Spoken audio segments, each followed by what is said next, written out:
निशुम्भ शुम्भ गर्जनी प्रचण्ड मुण्डखण्डिनी वने रणे प्रकाशिनी भजामि विन्ध्यवासिनी। त्रिशूलमुण्डधारिणी धराविघातहारिणी गृहे गृहे निवासिनी भजामि विन्ध्यवासिनी।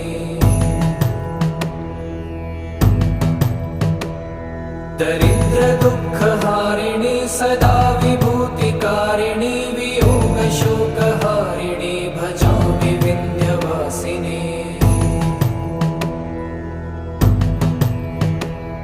लसत्सुलोललोचनं लतासनं वरप्रदं कपालशूलं